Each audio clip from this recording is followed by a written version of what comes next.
Bismillahirrahmanirrahim. Assalamualaikum warahmatullahi ta'ala wabarakatuh. Selamat pagi, salam sejahtera, salam satu Malaysia buat semua anak-anak walaupun di mana sahaja anak-anak berada.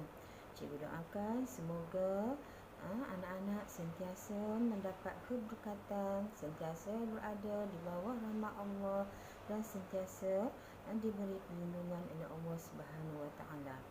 Baiklah anak-anak, pada hari ini kita akan teruskan pembelajaran kita bersama dengan Cikgu Yati dalam sejarah tingkatan 1 dalam bab yang kedua, iaitu untuk siri yang keempat. Okey. Baiklah anak-anak,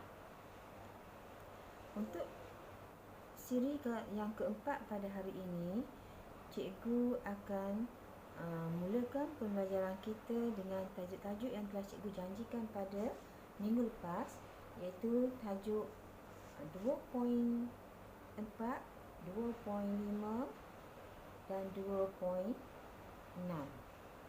Jadi sebelum kita memulakan pembelajaran kita pada hari ini, seperti biasa, kita mulakan kelas kita dengan surah Al-Fatihah.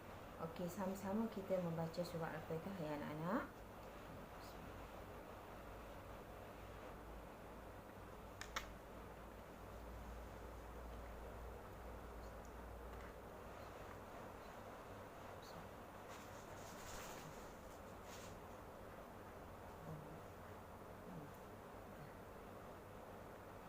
Baiklah anak-anak,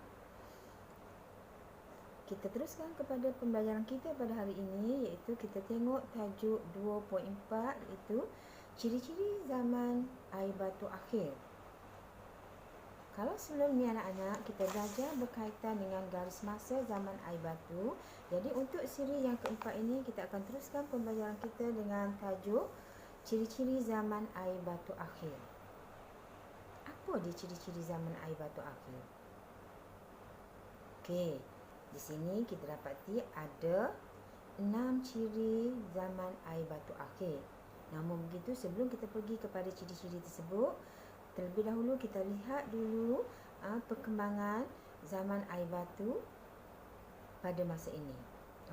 Untuk pengetahuan anak-anak, bumi mengalami cuaca panas bermula pada bila? Dah dapat jawapan? Iaitu pada 8,500 tahun dahulu, di mana pada masa ini suhu dunia meningkat dan menyebabkan berlakunya kecairan air batu yang tinggi.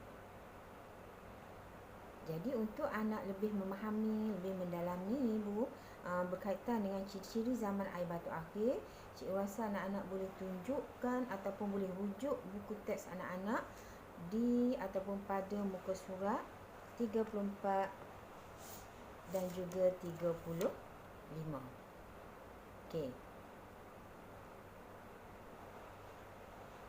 Apabila berlakunya kecairan air batu yang tinggi, sebagaimana cikgu nyatakan tadi, oleh itu akan menyebabkan paras air laut dunia meningkat.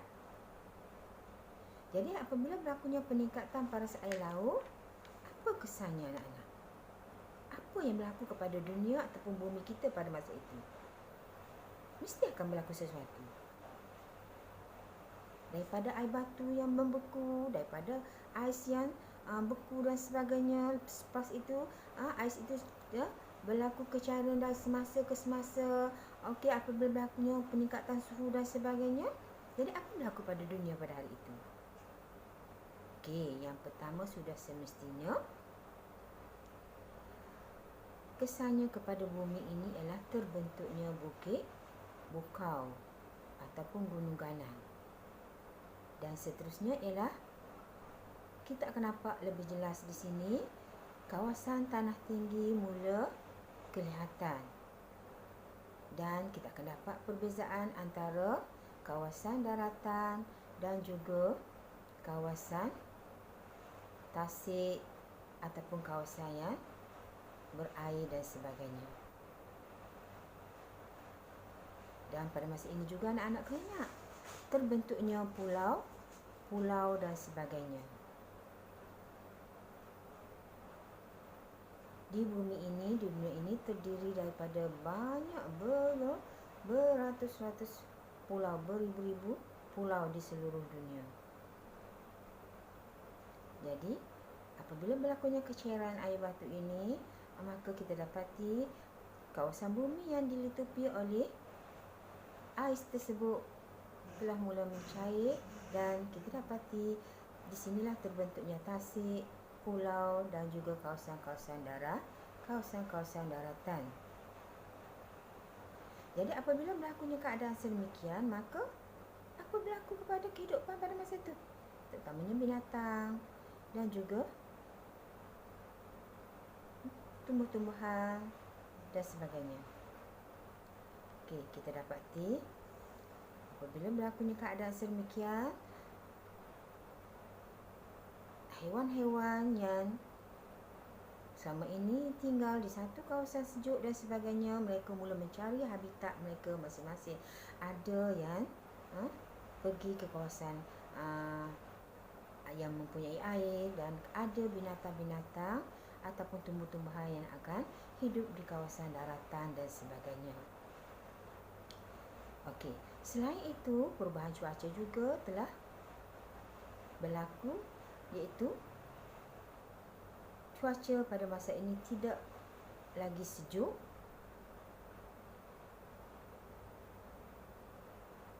dan yang memberi kesan juga kepada aktiviti manusia.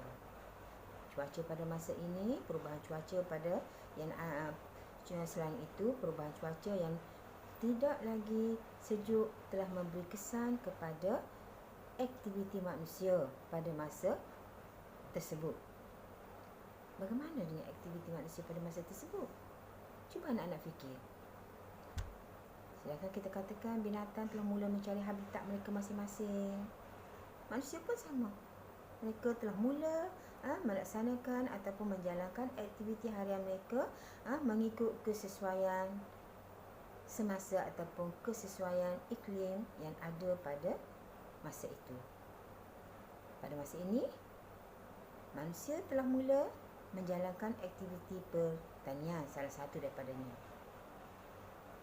Yang keduanya, mereka mula mengeluarkan bahan-bahan makanan untuk mereka makan dan sebagainya. Selain daripada itu, berlakunya perkembangan dalam bidang perindustrian. Tak juga ketinggalan berlakunya aktiviti pembakaran secara terbuka. Kenapa berlakunya pembakaran secara terbuka? Sebab mereka terpaksa menebang pokok-pokok dan sebagainya, dan mereka terpaksa membersihkan kawasan-kawasan hutan untuk mereka bina industri-industri penempatan dan sebagainya. Maka ini ialah yang berlaku kepada manusia pada peringkat ini. Dan selain daripada itu, untuk mengetahui anak-anak juga, selain daripada berlakunya pembakaran terhadap pokok-pokok, tumbuh-tumbuhan dan sebagainya, pembakaran terhadap minyak juga berlaku. Pembakaran terhadap minyak, cikgu? Macam mana tu, cikgu? Pembakaran terhadap minyak? Adakah kita ambil minyak dan kita masukkan dalam satu bekas, kita bakar begitu saja? Ataupun kita curahkan minyak di satu kawasan, lepas itu kita bakar dan sebagainya? Itu salah satu daripadanya. Tetapi pembakaran yang cikgu maksudkan di sini ialah pembakaran yang berlaku akibat daripada wujudnya ataupun munculnya kenderaan-kenderaan yang telah dicipta oleh manusia pada zaman ini, pada zaman tersebut. Okey, itu yang kita katakan ataupun kita kelaskan kepada berlakunya pembakaran minyak dan sebagainya. Selain daripada itu, untuk pengetahuan anak-anak, mengikut kajian ahli sains, peningkatan suhu dunia sebanyak 9 darjah Celsius setiap 50 tahun. Okey, ini untuk pengetahuan anak-anak lah, iaitu peningkatan suhu dunia berlaku sebanyak 9 darjah Celsius setiap 50 tahun. Cuba anak-anak bayangkanlah daripada berjuta-juta tahun dahulu berlakunya 9 darjah, 9 darjah, 50 tahun, 50 tahun sampailah kepada suhu yang ada pada masa kini. Okey.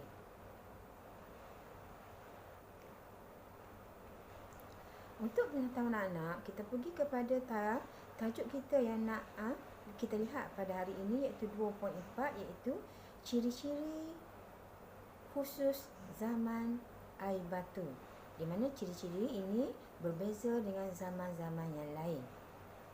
Jadi untuk melihat secara lebih detail lagi, anak-anak boleh rujuk buku teks anak-anak pada muka surat 34 dan juga 35, di mana di dalam buku tersebut mengandungi 6 ciri khusus zaman air batu akhir, sebagaimana yang cikgu tunjuk di sini.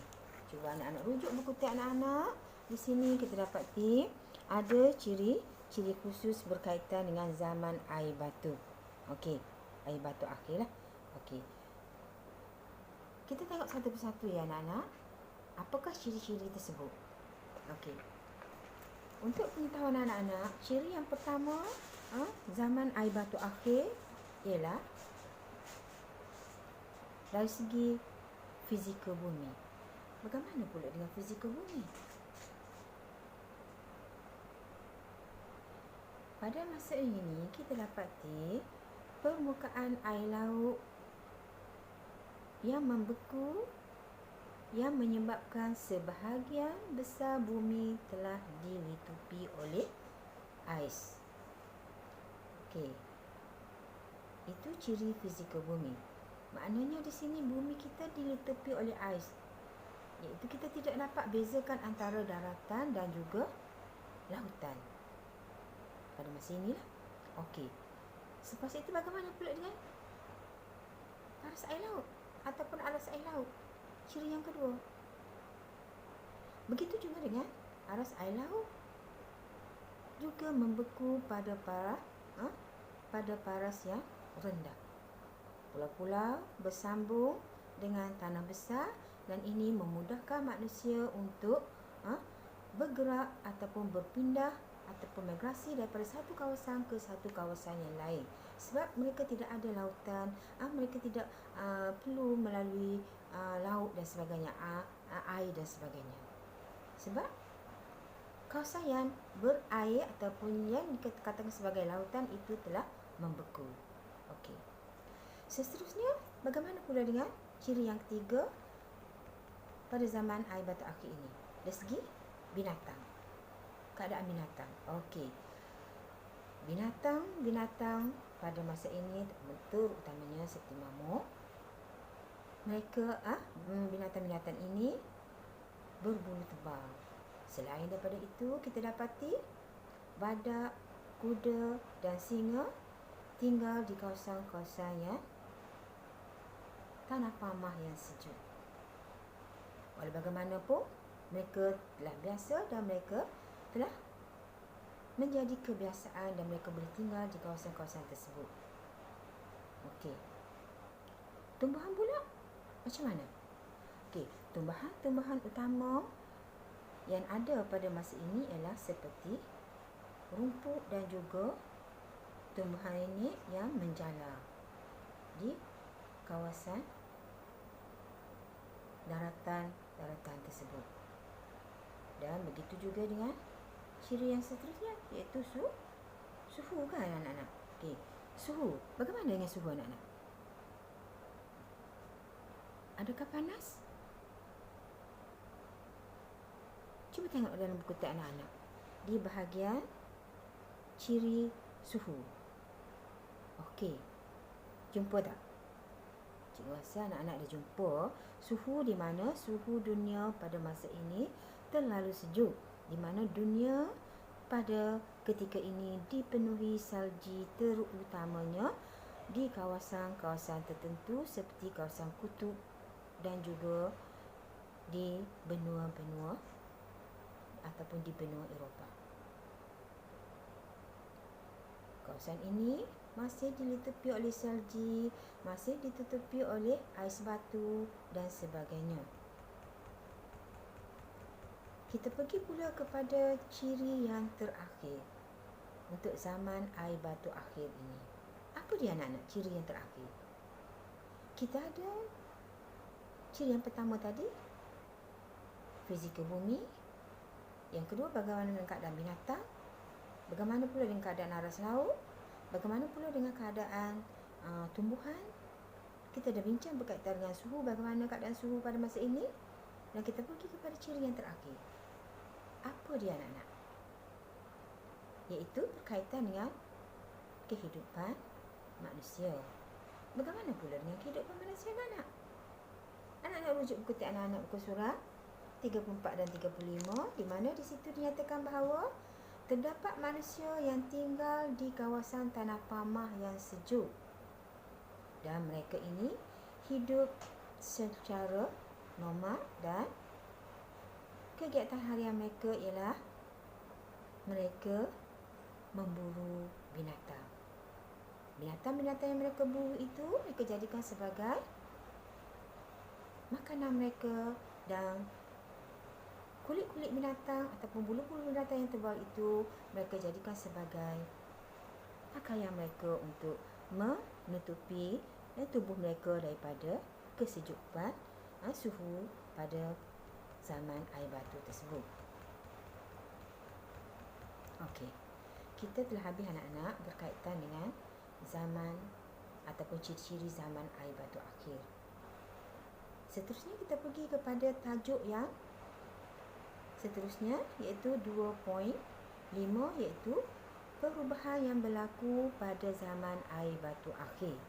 Cuba tengok dalam buku teks anak-anak pada muka surat 36 dan 37. Apakah perubahan yang berlaku pada zaman air batu akhir? Okey.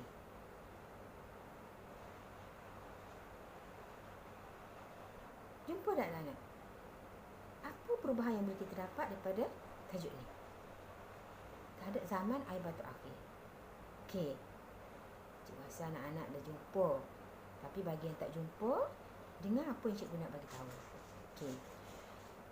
Perubahan suhu meningkat pada zaman air batu akhir telah melibatkan yang pertamanya iklim di dunia pada masa itu. Yang keduanya ialah glasier. Yang ketiganya pula ialah bentuk fizikal bumi. Yang keempatnya pula ialah berkaitan dengan hidupan di bumi. Okey. Apa dia berkaitan dengan iklim pada masa ini? Iklim pada masa ini kita dapati terlalu sejuk, iaitu iklim yang terlalu sejuk telah bertukar kepada sejuk sederhana ataupun sederhana sejuk. Maknanya sudah berlaku, kita katakan suhunya pada masa ini telah mula meningkatlah anak-anak. Okey, selepas itu kita tengok pula bagaimana pula dengan glasier, iaitu air batu tersebut. Bagaimana dengan berlakunya pengglasiaran tersebut? Glasier mula ataupun air batu mula mencair secara beransur-ansur ataupun kita kenali sebagai glasier ataupun pengglasiaran, iaitu yang cikgu dah nyatakan sebelum-sebelum ini, iaitu berlakunya kecairan air batu. Satu laginya ialah anak-anak hidupan ataupun bentuk fizikal bumi. Bagaimana pula dengan bentuk fizikal bumi? Adakah sama dengan sebelum-sebelum ini? Okey, kita tengok satu persatu ya. Bentuk fizikal bumi pada masa ini kita dapati di bumi mula terbentuk tasik-tasik dan juga pulau-pulau. Sebagaimana yang kita lihat pada hari ini. Cikgu nak tanya anak-anak, kenapa terbentuknya tasik dan kenapa terbentuknya pulau-pulau? Sebelum ini kita katakan bumi ini dilitupi oleh ais, oleh air batu. Dapat tak jawapan? Cuba anak-anak fikir.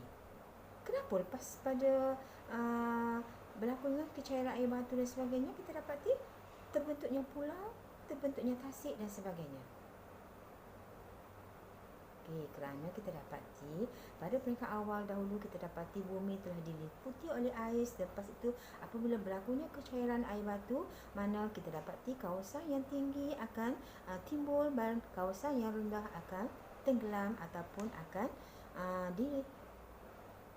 ditutupi oleh air lautan dan sebagainya. Apabila ais ataupun air batu itu telah mencair melalui proses pengglasiaran tersebut. Okey.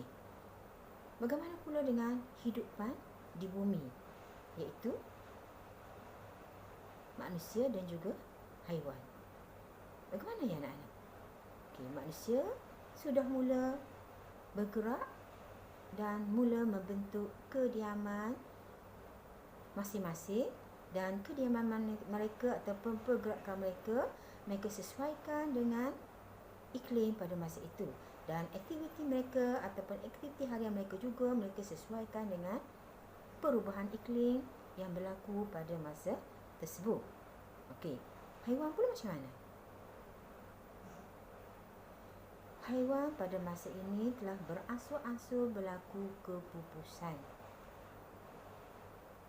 Maknanya haiwan-haiwan yang hidup ataupun yang pernah hidup pada zaman Pleistosen seperti mamut, sloth dan harimau bertaring juga telah mulai pupus secara beransur-ansur.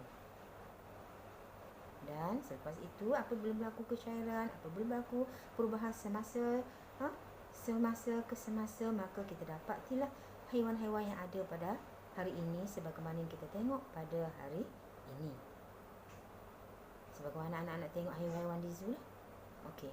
Seterusnya kita tengok iaitu berkaitan dengan tajuk yang terakhir, iaitu dalam bab 2, tajuk yang terakhir iaitu tajuk 2.6, iaitu kesan perubahan zaman air batu di Asia Tenggara.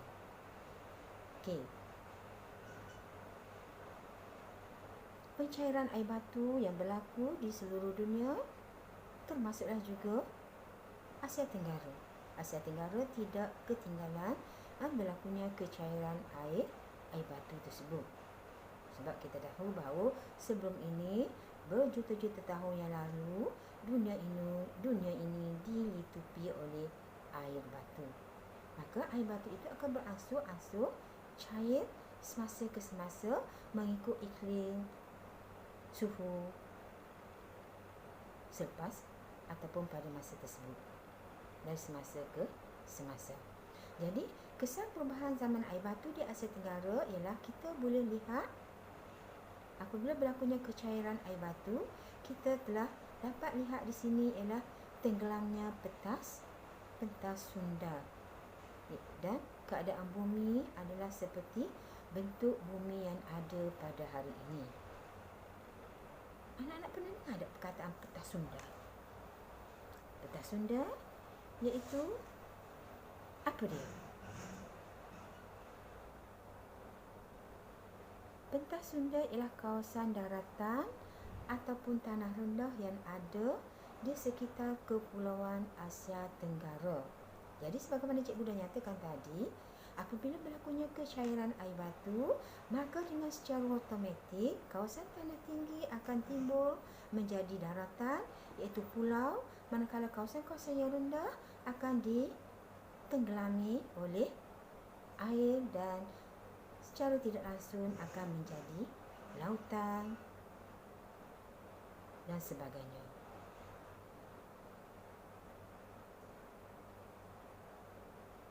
Ini juga kerana berlakunya kecairan air batu lah.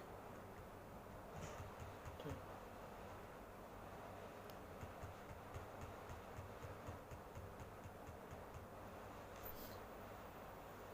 Keadaan ini juga membawa kepada paras air laut naik di kawasan-kawasan tertentu yang menyebabkan, sebagaimana cikgu menyatakan tadi, air laut menenggelami kawasan-kawasan tanah rendah, dan itulah yang menyebabkan berlakunya tenggelamnya petas Sunda yang ada di perairan Asia Tenggara.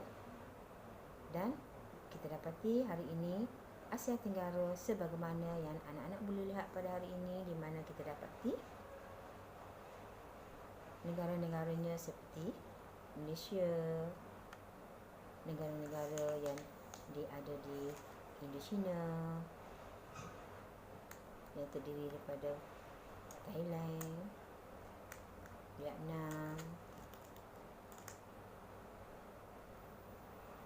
Kamboja, Indonesia, dan beberapa buah negara lagi. Okey, jadi cikgu rasa itu saja pembelajaran kita berkaitan dengan bab 2, iaitu di bawah tajuk 2.4, 2.5 dan 2.6. Cikgu yakin anak-anak telah dapat memahaminya dan anak-anak telah ulang kaji, telah membuat nota dan sebagainya. Jadi cikgu ucapkan kepada anak-anak selamat belajar dan teruskan membaca buku teks sejarah tingkatan 1, dan insya-Allah pada siri yang akan datang kita akan bertemu lagi dengan tajuk dalam bab yang ketiga. Jadi cikgu doakan semoga anak-anak semua